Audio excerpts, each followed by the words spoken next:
And I'm absolutely delighted to welcome today Professor Ayesha Jalal to give her lecture. Professor Jalal is the Mary Richardson Professor of History at Tufts University in Boston. She was born in Lahore, moved to New York at 14, when her father was working in the Pakistan mission to the United Nations. She stayed in the US for her undergraduate degree, then completed her doctorate at Trinity College in Cambridge, focusing particularly on Quaid-e-Azam Muhammad Ali Jinnah and the creation of Pakistan. One of the areas which has interested her professionally has been the question of how 20th century Muslim leaders tried to protect the interests of Muslims across South Asia, given that there would always be as many living outside Pakistan and what is now Bangladesh as within. And the treatment of some Muslim communities in India right now shows how urgent a question that remains. Her eminent academic career has seen her conducting research at Trinity, at the Woodrow Wilson Center in Washington, at Harvard and Columbia, and then since 1999 at Tufts. With her husband, Professor Sugata Bose, Gardner Professor of Oceanic History and Affairs at Harvard, in 2020, she published a volume entitled Oceanic Islam, which contains essays arguing that the future balance of power will be determined in large measure by policies of key actors in the Indian Ocean and the lands that abut it, rather than in the Atlantic or the Pacific. Professor Jalal, welcome, and the floor is yours.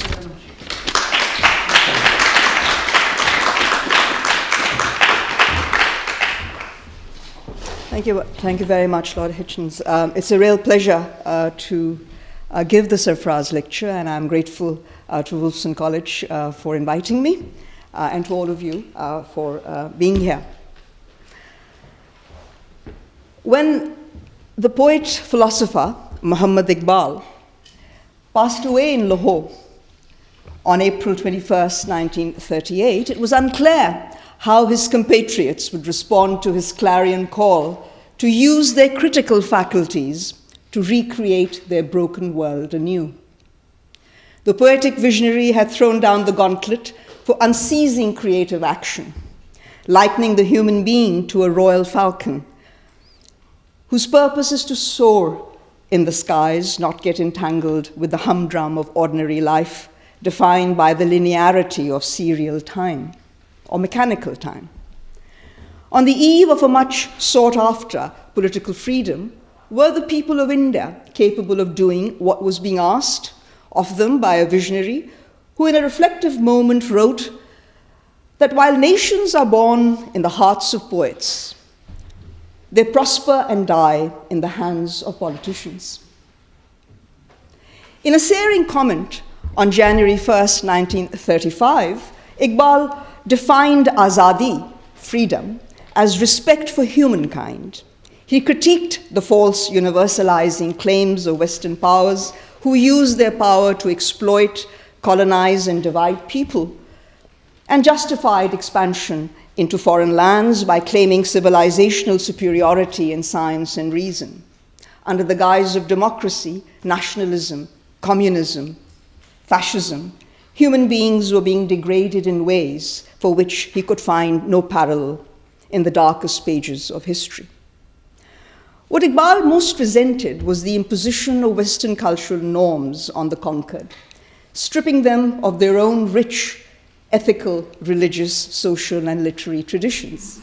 Far from being the universal truths they were supposed to be, these Western imports acted as opiates, in his opinion, for the subjugated, turning them into bitter enemies of one another, thereby perpetuating colonial domination. The year that had just ended had seen mayhem and bloodshed in Palestine, China, Africa, and Spain. Was this the only possible result of human cultural advancement, Iqbal wondered, that people should become so ill-disposed towards others as to make it impossible for them to live peacefully on this earth? Actually, he pondered, the well-being of human beings depends on respect for humanity. And until all the world's educational powers do not turn their focus exclusively on teaching respect for other human beings, this world will become a beastly abode. Unity is only of one kind, Iqbal asserted, the unity of mankind, of humankind, without distinctions of race, language, or color. The scathing indictment of global political trends and politicians proved to be something of a premonition. 9 years after Iqbal's death, the subcontinent was partitioned by the British because Indian politicians could not agree on how to share power once independence had been won. The shattering of the long-cherished dream for a united and independent India had been lost sight of, what we had instead was a partition of the two main Muslim-majority provinces of Punjab and Bengal, which provoked a carnage of untold proportions, displacing millions and causing unprecedented misery and trauma for generations to come. Saad Hasan Manto, a preeminent roshan khayal, enlightened Urdu short story writer in the aftermath of partition, sensed the futility of the bloodshed, noting that the death of 100,000 Hindus and Muslims made no difference to either Hinduism or Islam. Religion is a matter of personal faith and inherently spiritual. It cannot be eliminated with knives, daggers, and guns. Manto had an epiphany on hearing that migrant peasants in a village in West Punjab had burnt a huge quantity of grain after landlords had stolen it overnight and stored it in their granaries. He recognized then that a genuine artist's message does not have to reach people through books, pictures, and songs. When an artist plucks at any string of life's instrument, Manto realized, the sound vibrates through the atmosphere for centuries and spontaneously pulls at the hearts of the oppressed. How else could these migrant peasants have known that some time ago Iqbal had written, "The field from which the cultivator does not make a living, burn down every stalk of wheat standing upon it." Iqbal's poetic illuminations found new expression in Sadequain's luminous art in post-independence Pakistan, the imposing building of the Imperial Bank of India in Karachi, constructed in 1923 and converted to the State Bank of Pakistan after partition, might seem to be an unlikely place to celebrate the unity of human knowledge that cannot but be predicated on freedom. Yet there was wisdom in a new country's premier financial institution acknowledging its debt to the common stores of human knowledge accumulated over the ages. Sadequain's giant mural, Treasures of Time, originally conceived as reliefs of gold on the stream of time, is projected on 496 square feet of canvas. Zooming in on the final two sections of the mural, one sees a clean-shaven but mustached Muhammad Iqbal, the Mufakkar-e-Pakistan, thinker of Pakistan. He is seated in the company of several famous like-minded individuals, giving visual expression to his verse. "Gone are the days when I was alone in company. Here there are many confidants of mine now." Resting his head on the right hand, the poet and philosopher is deep in thought, reading a book he is holding on the left hand over his knees. On the tip of a mountain in the background is an eagle, a cub, sitting on a rock as a black falcon descends from a sky adorned with minarets.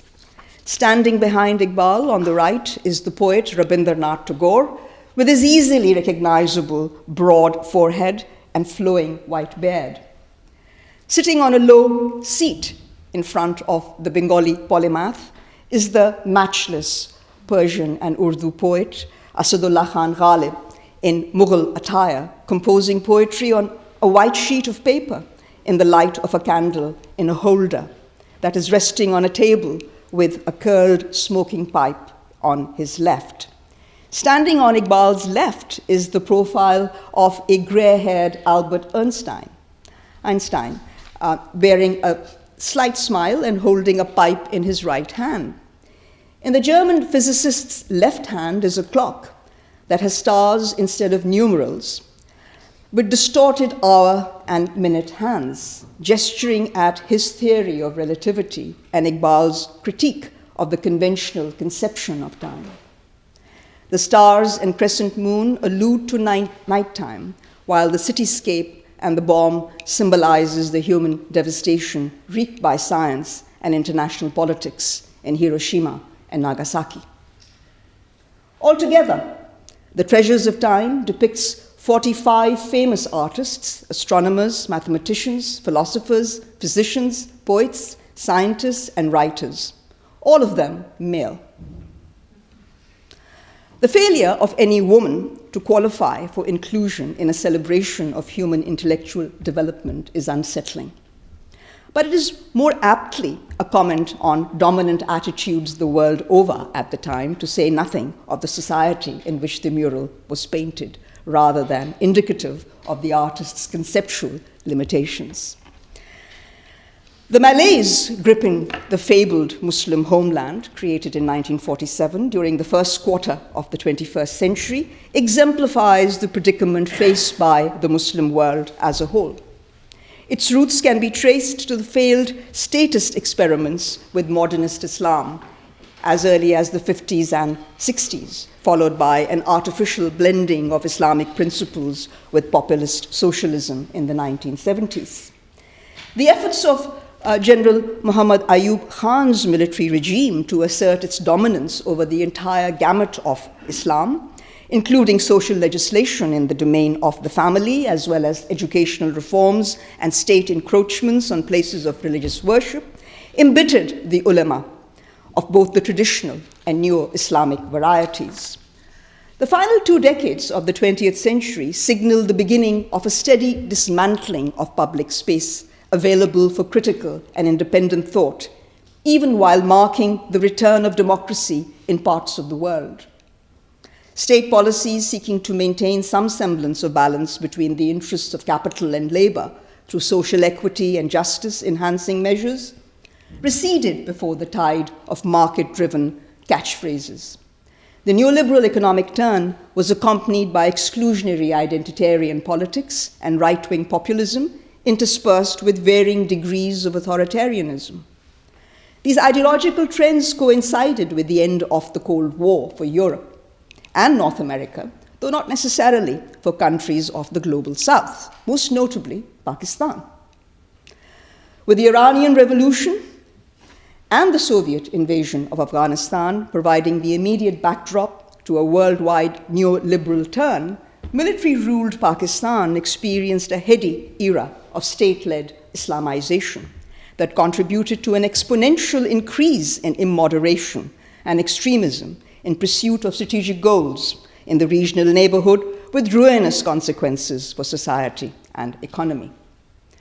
What has been most conspicuous about the shrinking space for freedom of inquiry and expression, however, is the continued resilience shown by roshan khayal, or enlightened individuals, an array of homegrown intellectuals and activists in the face of draconian state laws. One such example of roshan khayali, enlightenment, was the leftist intellectual and political activist Sayyid Sibte Hassan. Urged by a right-of-center roshan khayal, Abdul Khalifa Hakim, he had in his youth written an evocative autobiography of his time in Hyderabad called Sheher-e-Nigaran, beloved city, where he worked as an apprentice to the celebrated journalist and writer Qazi Abdul Ghaffar, who published the Urdu newspaper Payam and authored the very popular feminist work Leila Ke Khutut. Hassan also wrote accessible and well-researched works in Urdu on history, literary criticism, and a range of other topics. His books, which include titles like Adab or Roshan Khayali, Literature and Enlightened Thinking, and Afkar-e-Taza, Fresh Ideas, have remained in continuous publication and are widely read.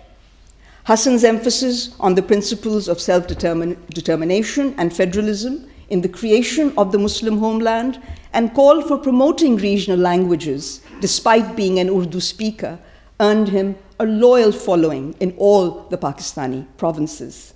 In the words of a committed follower, it was public intellectuals like Sibte Hassan who educated generations of enlightened, secular-minded, progressive Pakistanis and prepared them for the long, dark nights of military dictatorship and the rise of fundamentalism and obscurantism.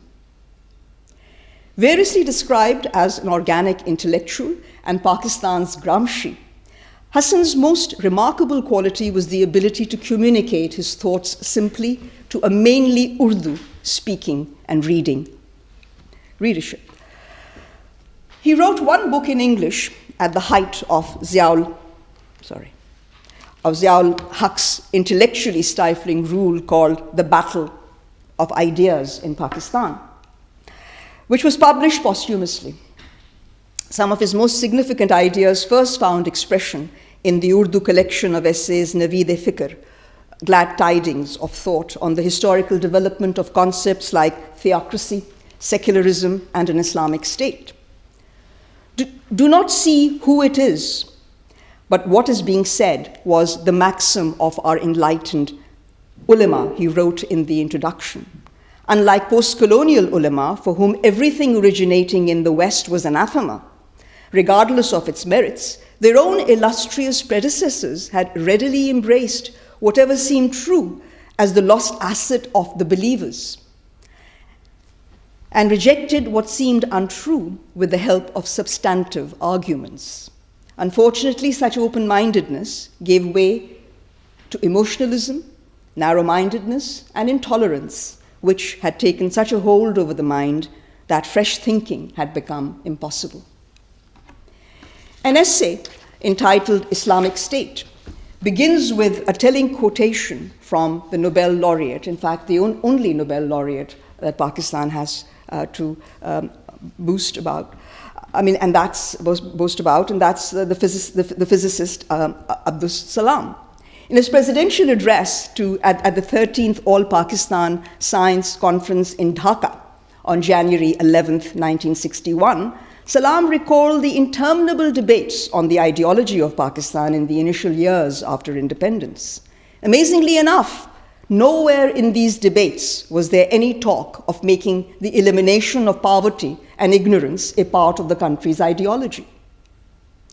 Echoing Iqbal and a Roshan khayal scholar of religion, Dr. Fazlur Rahman, Sibte Hassan attributed this failing to the lack of historical mindedness among Muslims, with the result that Islam was not just being misconstrued, but fetishized.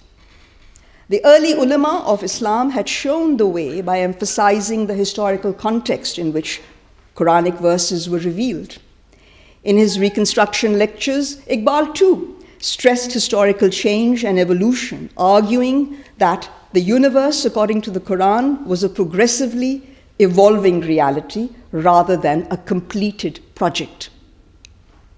Like the universe, human beings too are constantly evolving, a claim Iqbal made using the works of Ibn Miskawa, Jalaluddin Rumi, Al-Jihaz, and Al-Biruni. But the ideas of the man proclaimed as the thinker of Pakistan were completely ignored. The thinking of Pakistan's ulama, who considered Islam to be a lifeless stone idol unaffected by time, was completely opposed to Iqbal's. It was a lack of historical understanding that explained the repeated calls for a return to the days of the Prophet and his immediate successors. This was also why, despite ample evidence to the contrary, secularism in the Pakistani context was and continues to be misconstrued as anti-religion. Sibte Hassan tried remedying the lack of historical mindedness among his compatriots with a well-researched analysis of how the Riyasat-e-Medina, a very favorite term in Pakistani politics even today, the Riyasat-e-Medina, or the state in Medina that was established by the Prophet. He regretted that instead of reviving Islam as deen, the overwhelming emphasis was on creating an Islamic state. What he failed to understand was why there was so much ado about concretizing the structural form of the Islamic State when God deliberately had left that unstated. The Quran could very easily have provided for a particular form of rule, but it had left it to Muslims of different eras to decide what kind of government best suited their needs. The idea of the Islamic State was a 20th century construct, Sibte Hassan insisted, constructed by religio-political parties to impose their own preferred conceptions of rule. He regretted that despite Muhammad Ali Jinnah's categorical rejection of Pakistan as a theocracy and Iqbal's endorsement of democracy and socialism in two collections of poetry published in the mid-1930s, the landed politicians of the Muslim League thwarted attempts to establish a federal democratic state, effectively playing into the hands of the religious ideologues with their fanciful ideas of an Islamic state for which no historical or Quranic model existed. In the Battle of Ideas in Pakistan, published in the same year as his death in 1986, Sibte Hassan contended that conflict forms a regular feature of every class-ridden society in history. Classes whose interests are served by the status quo strive to maintain the existing socio-political system with ideas like predestination, while those dissatisfied with the situation feel inspired by ideas that call for change, such as the doctrine of free will. He believed that the rising wave of protest and resistance against the status quo was a clear indication that the creative forces of society are no longer prepared to perform their functions traditionally, but want to get rid of the restrictions that obstruct growth of their productive power. The struggle between modernists and revivalists had undoubtedly sharpened as a result of the martial law of 1977, or Zia's martial law. But the battle is on, he wrote elatedly, even as efforts were being made to convert Pakistan into a theocracy in blatant contravention of the spirit of the Pakistan movement and in total disregard of the declared wishes of our founding fathers. The people have rejected the claims of the martial law administrators to represent their will. All the major political parties across the ideological spectrum had come out openly in favor of a secular democratic state. Taking up the cause of Pakistan's different linguistic and regional groups, he condemned the ruling class's language policy for being irrational, short-sighted, and unhistorical. Consistent with the military-dominated state's commitment to the centralization of power, which was wholly contrary to the country's federal configuration, the Urdu-only policy had resulted in the loss of the Bengali-speaking majority Eastern Wing. It certainly had contributed to it in large part. But the lesson remained unlearned. In a similar manner, attempts were being made to foist a military-backed theocracy on an unwilling people in direct contravention of the teachings of Islam. Hassan strongly reprimanded the leading intellectual bureaucrat of the Ayyubian era, Altaf Gohar, for becoming a true disciple of Maulana Abdul Allah Maududi, the founder of the Jamaat-e-Islami, after his removal from government service, and claiming that secularism was the complete antithesis of Islam and rejected belief in God, revolution, and hereafter. This was a patently false claim, Hassan argued. If Muslim secularists were permitted to believe in Islam, how could they be accused of disbelief in God, revelation, or the hereafter, even if their understanding of these fundamentals of Islam were different from those of Maududi and Gohar? Like other left-wing intellectuals, Hassan protested the absence of a level playing field in the battle of ideas in Pakistan. The establishment, in which he included the top echelons of the army, administrative and judicial bureaucracy, and statist ulama, had an unfair advantage in Zia's Pakistan. Using an ill-defined ideology of Pakistan as a weapon against anyone daring to critique their perpetuation of colonial modes of governance, the ruling combination had for decades used this to sustain themselves with support from segments of the dominant social classes. Even after losing the Eastern Wing, those at the helm of power rejected calls for autonomy by the federating units and charged its exponents with treason. Using a lifeless slogan of one government, one religion, one language, the opponents of letting 100 flowers bloom in Pakistan had no understanding of the dialectics of unity in diversity. Iqbal would have been shocked to find that those celebrating him and his work had taken scant notice of his advice as far as the federal structure of Pakistan is concerned. In his presidential address to the Muslim Conference in 1932, Iqbal had affirmed his belief in the possibility of constructing a harmonious whole whose unity cannot be disturbed by the rich diversity which it must carry within its bosom. The problem for ancient Indian thought was how the one became many without sacrificing its oneness. Today, this problem has come down from its ethical heights to the grosser plane of our political life, Iqbal asserted, and we have it in its reverse form, namely, how the many can become one without sacrificing its plural character. There were other critical voices who advanced the cause and case for a democratic and roshan khayal Pakistan that was neither anti-religion, misogynist, or excessively obsessed with the outward ritualistic forms of Islam. Writers, poets, artists, musicians, and talented men and women in other walks of life remained defiant in opposing military rule and eager to assert their right to the future of their country, unfettered by martial power, backed by mullahs. The list of committed proponents of the freedom of conscience and social justice in Pakistan is a very long one and merits systematic study by generations of researchers.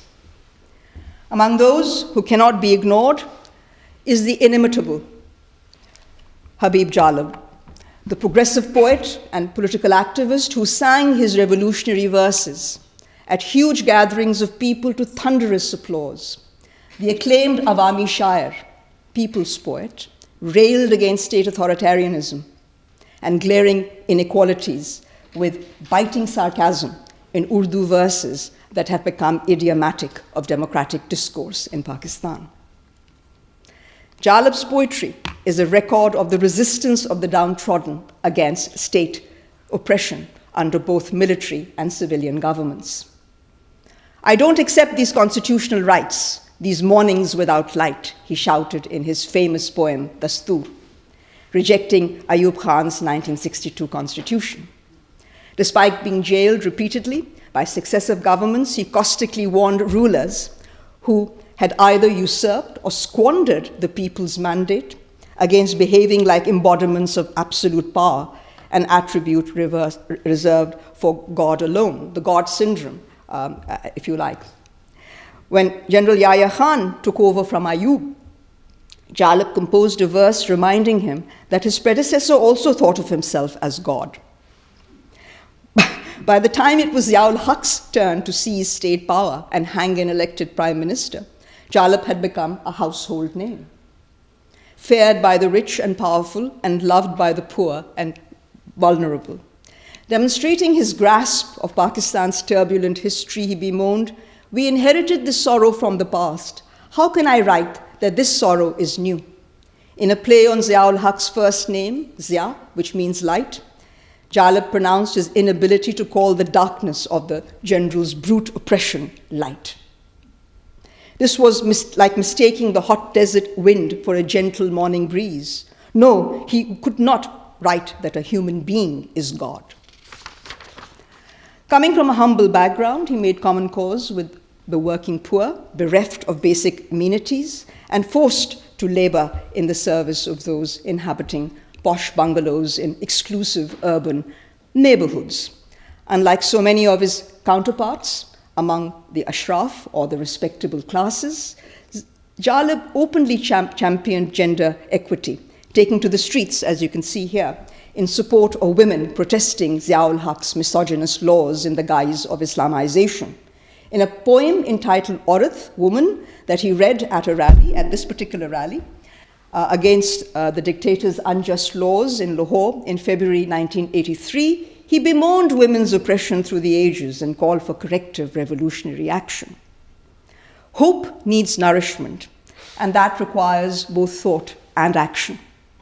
The crushing constraints on Critical and original thinking was strengthened during the Zia era by haphazard attempts at so-called Islamization of the educational system.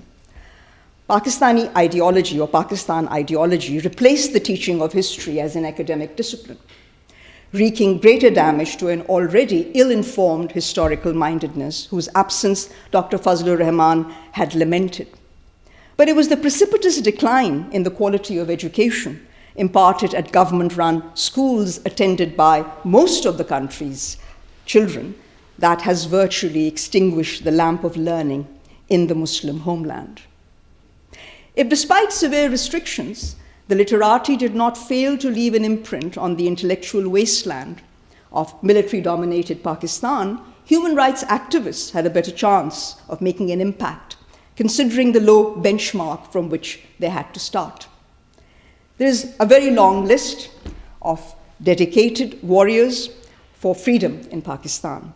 None received the same degree of public attention and success than the Human Rights Commission of Pakistan's chairperson and Iron Lady, the diminutive and electric Asma Jahangir.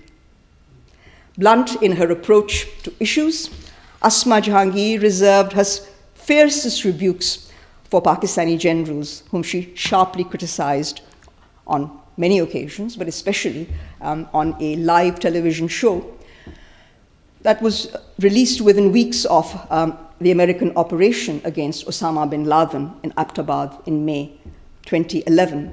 In a lacerating attack on the country's premier institution, she responded to a question by a female anchor about love of country with the assertion, "I do not need a medal of patriotism from anyone, especially from those in the establishment. It is imperative to say things, however harsh they may be," she said. Asma recalled how during the 1971 civil war in East Pakistan, those like her father who opposed the military action were called traitors. The army had put Pakistan in a situation where in every nook and cranny there were terrorists nurtured by state agencies. "I do not condemn the ordinary soldiers, but the generals," she contended, "who have brought us to such a sorry pass." In a sensational moment, she called the generals dangerous duffers. Their policies had ruined the country. While Asma Jahangir was never lacking in courage, it did take considerable gumption to tell the generals of an all-powerful army, and a nuclear one at that, a nuclear country, that their policies were flawed and hazardous. The army has become a Qabza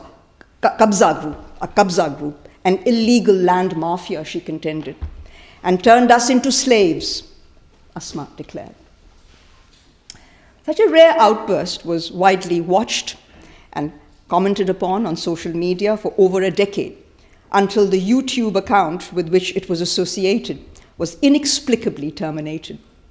And if I may add, the video itself has been played around with, and it's now no longer dangerous duffers, it's political duffers. In any event, and it's important that this happened significantly after a precipitous dip in the army's popularity in recent years. Asma's condemnation was brutal and provocative, but struck a chord with many after bin Laden's discovery in a residential compound less than a mile from the Pakistan Military Academy in Kakul. But calling generals dangerous and self-serving rankled those who imbibed the privileges and propaganda of the men in khaki all too well. Mostly overlooked in the uproar over her lack of patriotism were the loaded meanings in her assertion that the people of post-colonial Pakistan were slaves of a land-grabbing mafia. She had put her finger on the heart of the problem. Slaves and masters are not just dependent, but complicit in sustaining each other's position. Pakistan's leading roshan khayal human rights activist had raised an important question, one on which the greatest thinker had expounded at some length. Muhammad Iqbal had denounced the master-slave relationship in uncategorical terms. The domination of man by man is condemned in the Quran as contrary to God-given freedom, and its most significant attribute, knowledge acquired through aql, reason, and ishq, intuition. Slavery is condemned in Islam because, contrary to reason and intuition, a bonded person can only obey the master. It is a state of being without the choice reason grants the individual. The physical infirmities of civility are matched by its psychological and mental effects. Even what is deemed to be bad comes to be viewed as good because slavery transforms the conscience of nations. Without freedom, there can be no creativity and a corresponding loss of interest in the complexities of life lived as pure duration rather than in serial time. Like an ideological sleeping pill, civility becomes the creed of the slave who produces idols as an occupation. In such circumstances, originality becomes apostasy. On account of slavery, the heart dies in the body, writes Iqbal, and the soul becomes a burden on it.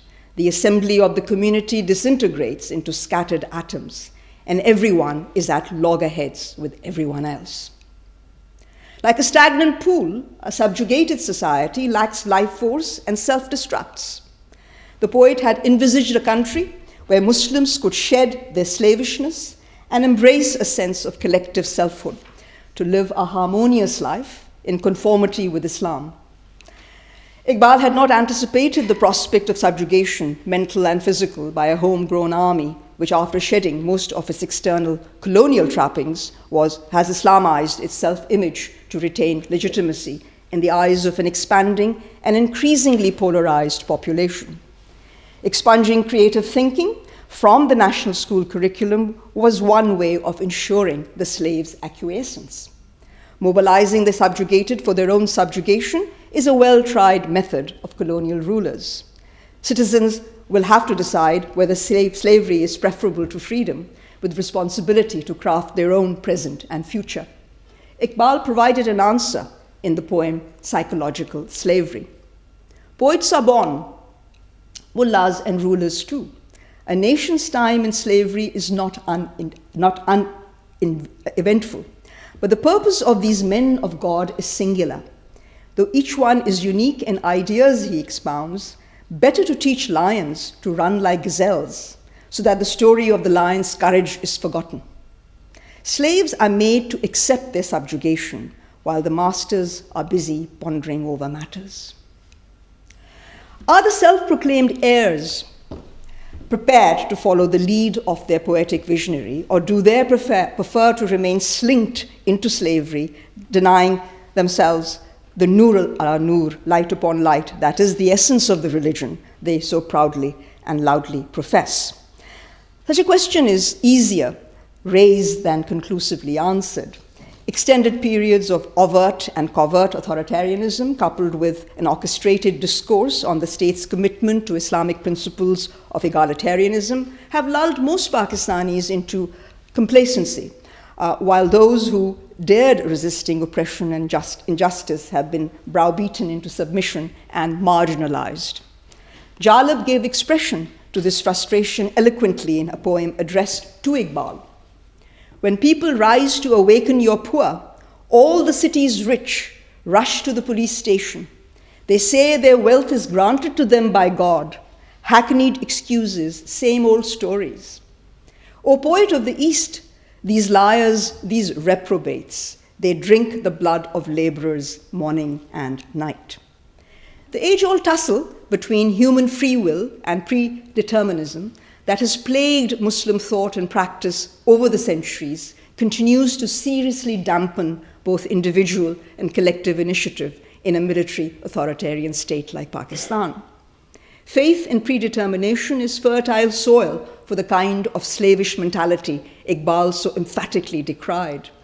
Sadly for the Mufakkar-e-Pakistan, the co-religionists whom he tried imbuing with a vision have become accustomed to the life of slavery, whose certitudes are more reassuring than the uncertain consequences of using their God-given reasoning faculties to arrive at alternative conceptions of their present and future.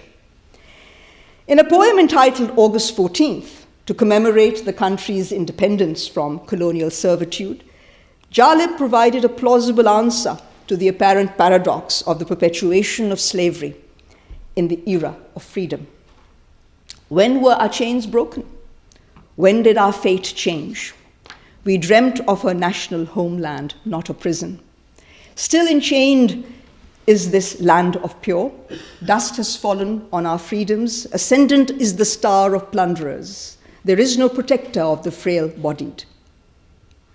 Unlike the philosophical thrust of Iqbal's enlightening message of renewal through creative endeavor, Jalab's condemnation of the dust-laden freedom that came with the end of colonial rule was more oriented towards bread and butter issues facing the subordinated social strata.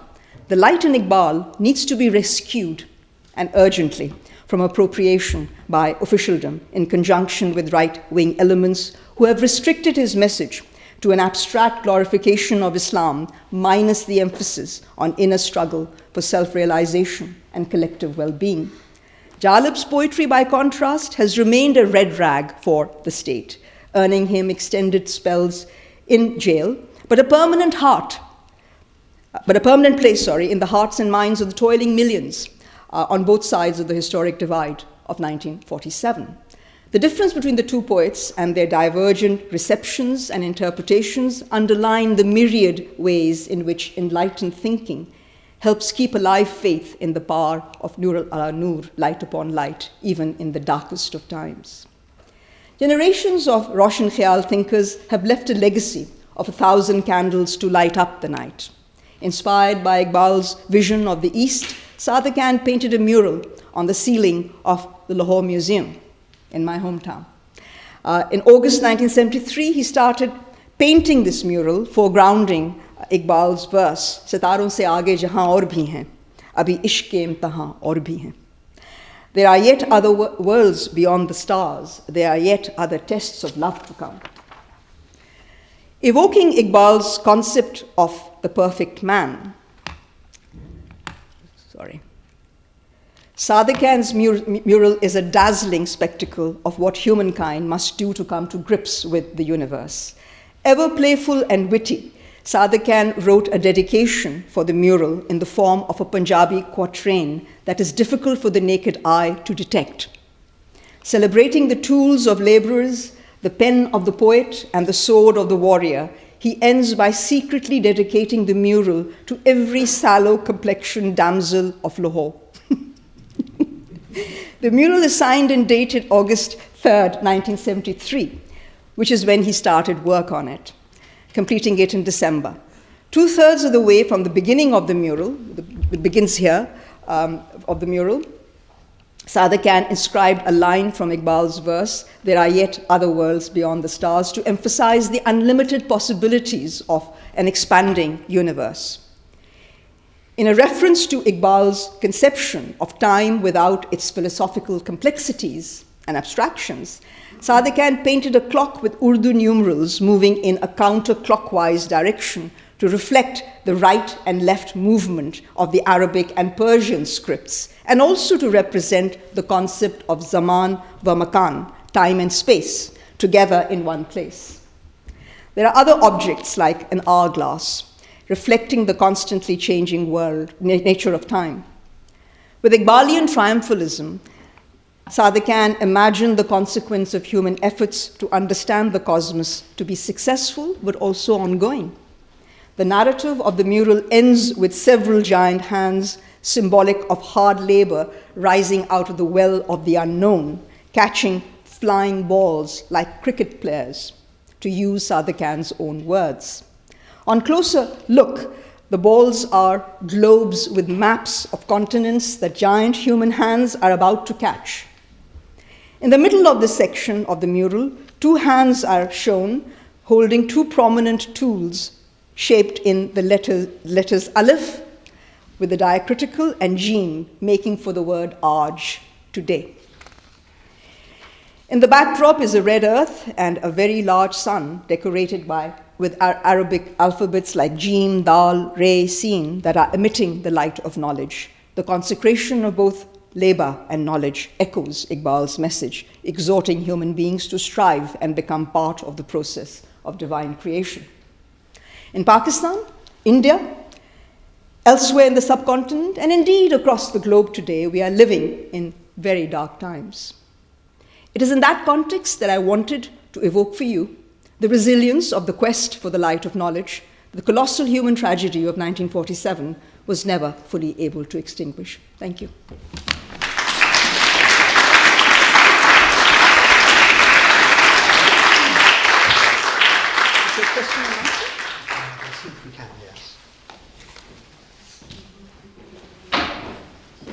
Thank you very much indeed. And Ayesha has very kindly agreed that we can do some Q&A if we would like to do so. We've got something like 10 minutes to do so. While you're thinking, may I sort of abuse my position with the first question, which is, in some ways, you described those eras which were under military rule, so Ayub Khan and Yara Khan and Zia. But what was happening during Zulfikar Ali Bhutto's time in the 70s? Was it the same sort of problem, or was there a period? Well, you know, Pakistan has been an authoritarian state regardless of whether the face is military or civilian. And so long as you were not directly opposing Zulfikar Ali Bhutto, you had a good amount of leeway. Sadequain did. Sadequain was commissioned by Bhutto to paint these public murals all over Pakistan. And I think he deliberately chose Iqbal as the primary motivation, the primary inspiration for it. So it worked for Sadequain. But if you want me to say that Bhutto was not authoritarian or could not be authoritarian, I wouldn't be able to say that.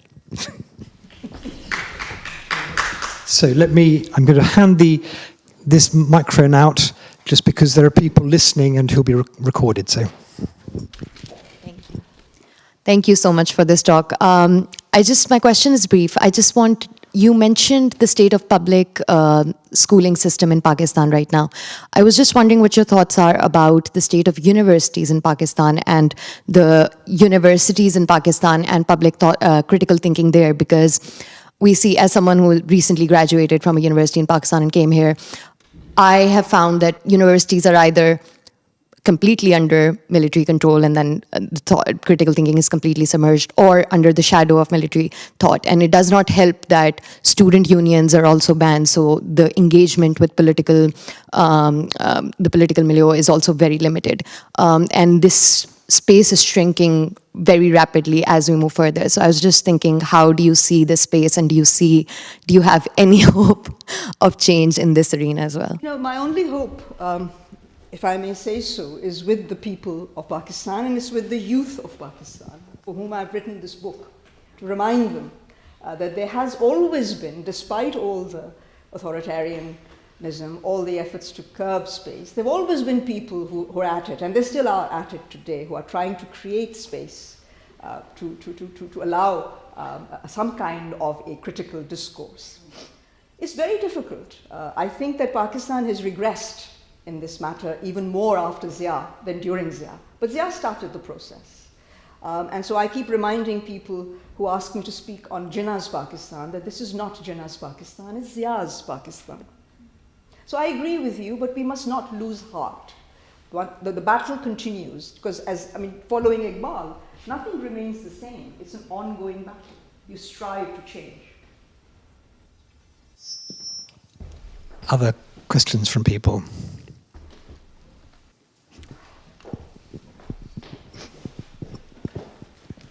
Thank you very much indeed for that intellectual tour of a very special era of Pakistani times. Do you think that we ought to invest more in basic primary education than we do, so that more people can engage with issues to do with their future freedoms? And there is a huge divide between the elite classes of Pakistan and the masses. Do you have any hope for expansion of education there at a basic level? Unfortunately, I don't have a great deal of... I agree with you that we need to expand the facilities for primary education. But you know, there are lots of problems in the dominant province of Punjab. They insist on teaching students in Urdu. These are students who are Punjabi speakers, and it becomes, you know, we know from all accounts that, that you need to teach the child in their own children in their own language so that they can familiarize. So I think that creates an alienation with learning. So there are problems with primary school education. I mean, if you look at the numbers of students, of children who are out of school in Pakistan, it's nearly 40%. And it's horrific. So I completely agree with you. But I do think that so far what is coming out of bureaucratically determined reforms on the educational system are not really very hopeful. There were some places like Lums that I spent some time teaching. It was an elite school with some critical thinking coming, but it would seem that even that is now coming under the sway of the establishment. So things are becoming actually tighter, not easier. And I'm not sure. And so that's what I was alluding to, whether Pakistanis are quite content being what Asma and even Iqbal talk about as a slavishness. And I mean, the slavishness he associates with divisiveness, which is convenient for the powers that be. So I think, in a sense, I wonder whether the educational policy is not deliberate. I've always wondered all through my life growing in Pakistan. A lot of my work has been informed by that. Why has this been? And if you take Punjab again, why did they choose to not teach Punjabi? It was a deliberate policy. And I mean, the landed elite have said, I mean, if we educate them, who's going to work for us? So I think that's what the problem is. And we have to just face it and try and change it. So I don't think you have a choice but to try and change it.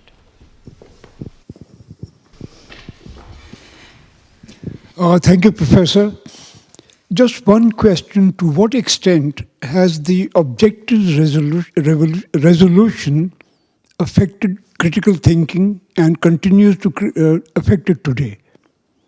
There is the historical context of the objectives resolution. And I think that if you go to the historical context, you'll discover that at that stage, it was seen as a way to fend off the pressure from the ulema to turn Pakistan into a theocratic Islamic state run by them.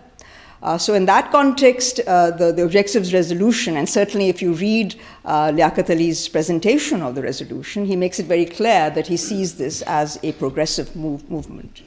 But unfortunately, as you know, when the state undertook to ensure the implementation of Islamic principles in Pakistan, that was seen as a vindication of the ulema, who never ceased to put pressure, political pressure, in order to gain greater mileage in the system, to be able to dictate. So in that sense, the objectives resolution became the means. I mean, even though it was meant to keep them at an arm's length over a period of time. And so, but the resistance continued. The reason I chose to talk to you about the 50s and 60s and 70s rather than the Zia era is that we tend to forget that there was a Pakistan that was a different country. And so I think that even though these pressures were there in these early decades, the objectives resolution did help. What did Zia do? Zia put it in the preamble. Then there was no holds barred. So I think you have it right, but I do think the early decades become more important in that context. And so while the original intention of the objectives resolution was not to turn this into a kind of a idol, it has become one, and it has become the kind of, it's the Damocles sword that hangs over the head of anyone who rules Pakistan, because the ulama will constantly remind you that you are not living up to the principles of Islam as defined by them. Because the issue here is not Islam or no Islam, it's whose Islam.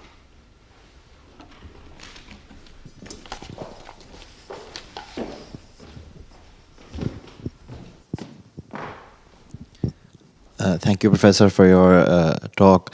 My question is in the context of the recent dismantling of PTI and the ruthless way the establishment kind of destroyed this, what appeared to be a moment for civil supremacy. Within a month or so, PTI was dismantled, Imran Khan was removed from the public image, and a lot of students have been feeling completely alienated from not only Pakistani politics, but the very spirit of Pakistan. As a student, my question to you would be, how do students mobilize for a different Pakistan? Who do we look for? Who do we look to for inspiration? How do we mobilize for a different Pakistan when it is quite clear that the military's power is only growing as time goes on? It's not diminishing. Well, I mean, I do have to say, in all honesty to you, that you talk about the movement for the primacy of civilian institutions that you see the PTI as. Don't forget that the PTI was also constructed by the military. So please don't tell me something that is not true. They were on the same page. This was the hybrid regime. That experiment failed. So to say that the PTI was upholding civilian supremacy, I mean, the tragedy of Pakistan is that nobody is talking about civilian supremacy. All parties just want to get into power. As I say, it's like a sinking ship, where the politicians, rather than trying to bring it into safer waters, are busy trying to kill each other to put the flag of their party on the top of the ship. So I'm afraid that there is not much hope. I would just urge you to use your own common sense, your own critical faculties to decide what to do. But be aware that there is this lure of power and a country that has had a long history. And it's now taking us into a situation where we are kind of going back. I mean, we're supposed to we're resetting what we did what happened in 2017 to create one party. Now another one is coming, and it'll continue to happen this way unless you do something about it. But I don't think that you should choose just about anybody just because of a discursive, some discursive ideas. You need to be able to discern who is going to help you, give you that civilian supremacy and that critical space that you so richly deserve in that country. So unfortunately, at this stage, I have very little hope, which is why I couldn't talk about the present. I talked about the past. Let me have one last question, if we may. Thank you, Professor. We've spoken a lot about the establishment and the military, and this is a lot of thinkers have also discussed this point. Do you think enough consideration is given to geopolitics and external stakeholders, which sort of legitimize the establishment and the military, and allow it to sort of continue its activities and its oppression? Because if we go to Zia's Pakistan, we go to Ayoub's Pakistan, we go to Musharraf's Pakistan, we'll always see, for example, a heavy foreign support, American support. Do you think it's important to consider the military and the establishment, but are we not doing enough to elucidate the forces behind the establishment as well? In trying to understand this problem? I've written extensively on it. My book, The Struggle for Pakistan, is all about that Pakistan, things that happen in Pakistan are never just within Pakistan. There is that. But I suppose the only thing I can say to you, if somewhat skeptically, is that the age when Pakistan had a role as a rentier state is over. So that may well be your best bet. That this is the moment to try and strike, because I do think that no particular power is necessarily interested in continuing to keep Pakistan as the rentier state. I mean, the Afghan war is over for the Americans. It may not be over for us. So I do think that while that has been the case, there is a need. I mean, there is a need to push. To push domestically within the country to try and change gear. But as I said, the politicians are very distracted trying to get to the top while the ship sinks. So I don't know what to say. I would first save the ship. Certainly you need elections, but I don't see elections necessarily as solving anything. It will just be another stage, and there'll be more difficulties. So it's going to be a long haul. But one thing is clear, that unlike the Ayoub era, unlike Zia era, unlike the Musharraf era, the Americans are no longer interested in you. So seize it and run with it.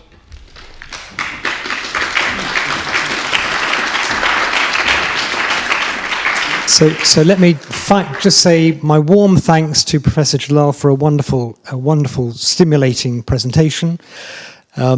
We we are always find ourselves with gloom about the present. But it's fantastic for us to be able to look back on what was a golden era in the 50s and 60s and 70s, or at least there were the candles there. And I do think that it's certainly what you say about America now is absolutely right. America is not interested, and that is your opportunity. And I think also for the young people from Pakistan in the community here in the hall, we don't have the answers in our generation, but you're the ones who have to find the answers. And I think, curiously, though you say you have no hope, you've delivered a speech that does bring hope, but it's your hope to define, not ours to define. Thank you very much indeed.